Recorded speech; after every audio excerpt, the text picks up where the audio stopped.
Anybody happen to see Anze Kopitar's goal the other night in Edmonton, the overtime shot? He got a beautiful touch pass off the left boards, sprung himself, had just enough space to make it a partial break, and just fired a bullet into the top far corner.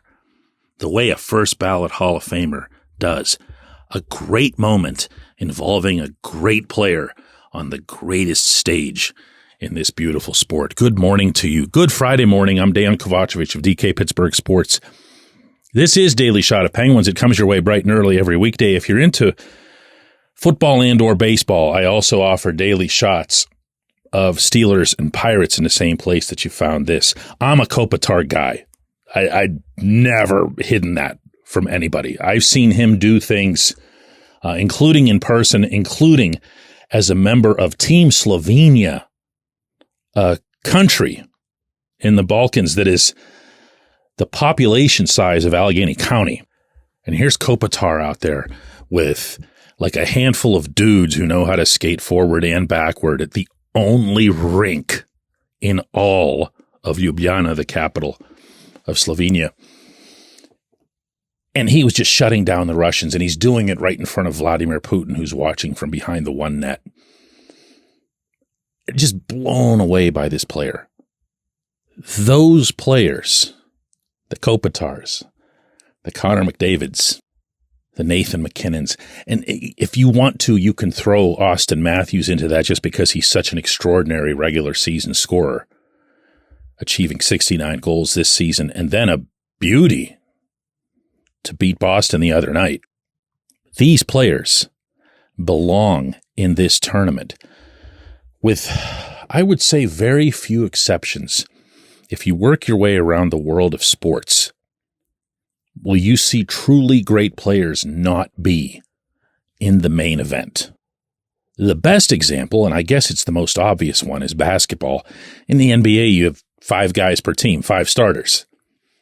So your star player, and this is proven metrically, is going to have an outsized impact on the game compared to what they might in another sport. And the same kind of goes for quarterbacks and pitchers because of the immense specific control that they have over a game. In hockey, it's not as easy. It's not as easy. Even the greatest forwards are one skater out of 18. I want Sidney Crosby back in the playoffs. Now, I couldn't be stating something more plain, something more, no duh, dude, this is what you've got for a subject today.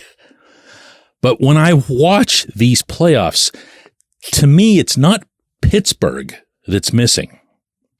It's Sid. It's not the Penguins' streak or the Penguins' marquee value that's missing. It's Sid being able to do what Kopitar did the other night with the whole hockey world watching and applauding.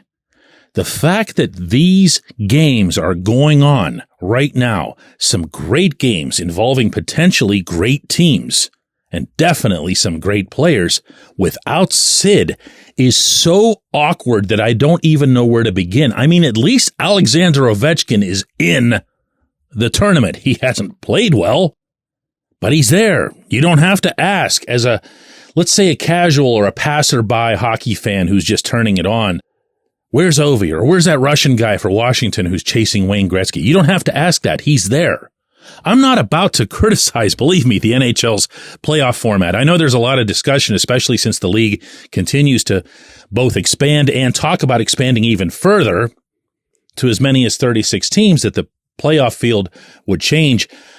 Gary Bettman said the other day on the eve of the playoffs that there won't be any change. It's going to be 16 teams for the foreseeable future, no matter how much the league grows. And I don't see eye to eye with that guy all that often, but I'm 100% behind that. I didn't even like when they expanded for COVID purposes. But this team, the one that's based here, needs to get back into the playoffs, and it might need to do so without necessarily worrying about how many rounds deep can we go, or is this team good enough to win it all? I don't know that that time frame exists. Sid's got another year on his contract. Let's say he signs for an additional 2 or 3, tries to match up with whatever it is that Chris Letang's got going on, where Tanger's going to play till he's 40, which he actually will. I don't know that it needs to be a go for broke approach. I don't know that it needs to be, let's just sell off everything that we can for this purpose or that purpose, even if it's for getting younger. In other words, you can sell draft picks off for prospects. I don't know that you need anything excessive, but you need to get in, because you never know what can happen when you get in. I'll bring up the Florida Panthers yet again. They sneaked in last season only by virtue of the Penguins somehow losing at home to the Rockford Ice Hogs. The Panthers never should have been a participant. We never should have seen Sergei Bobrovsky rise up the way he did. We never should have seen Matthew Tkachuk look like that one player that every team in the league would trade anybody for in the moment. The Panthers came together as no other team did, including the eventual champions. They really, really pulled off something special. Why? They had the opportunity. And they had great players who needed the stage to show that they were that. Now, Sid doesn't need to show anybody anything. But get him in. That's not asking a lot. Get him in. Half the league makes it. When we come back, J1Q.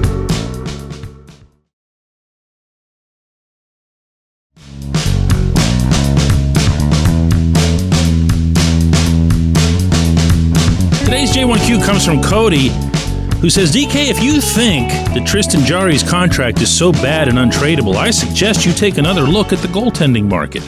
See what deals teams were willing to give Elvis Merzlikins, John Gibson, Cal Peterson, Joonas Korpisalo, Ville Husso, Jack Campbell. Mind you, those deals were signed before the big salary cap jump that's occurring this offseason. It's actually not that big, but we'll get there. Making Jarry's cap hit even more attractive. If they want to get rid of Jarry, it would be as easy as sending him to Toronto, New Jersey, Detroit, Minnesota, or Colorado for nothing. Cody, I hope you're right. I hope you are. I don't think you are, but that's just an opinion on my part, and yours is just an opinion on yours. We'll see how that ends up playing out. I do get the sense, and this would bolster your case more than mine, that the Penguins didn't try particularly hard, if at all, to move Jarry at the most recent NHL trade deadline. I don't know why. They tried to move other guys. They did move a couple, one of them in particular, but they still have Jarry. They still have that contract. And they still have, I hate to say this, and this isn't attaching the entirety of Jarry's career to Kyle Dubas, because that wouldn't be fair. Dubas has presided over 1 year of it, but they still have that player who's yet to make that big step, who's yet to become that guy. Even in this scenario, look, I don't mean to diminish Alex Nedeljkovic or his career, or certainly not what he did for the Penguins over the past few months. But there's no way Ned should come in and be able to take that job the way he did. There's no way that Ned should be able to assert himself as the clear number one goaltender in a time of desperation, and oh, by the way, a successful span of desperation hockey in which the Penguins were beating some of the very best teams in the NHL in their own rinks, while Jarry just sat there night after night after night. And the part that you don't see, and I do being a reporter, is all the extra time that Jarry spends on the rink, as all backup goaltenders do, taking extra shots, working with the healthy scratches. It's kind of, look, the work pays well, but it's some pretty crappy work. And that's what he was doing out there. You're watching him, and you're seeing this $5 million goaltender basically doing the equivalent of scooping up baseballs after batting practice. And don't think for a second, by the way, that teams around the league don't know this. They don't get their information by just seeing somebody a time or two during the season. They all have advanced scouts. They all have video studies. They all have analytical studies now. All of them. All of them. But they also can see the human patterns involved. They can see that every time things get significant for the Penguins, that they go with somebody else. Once more, though, look, I hope you're right. What's more, I hope Dubas acts on what you're saying.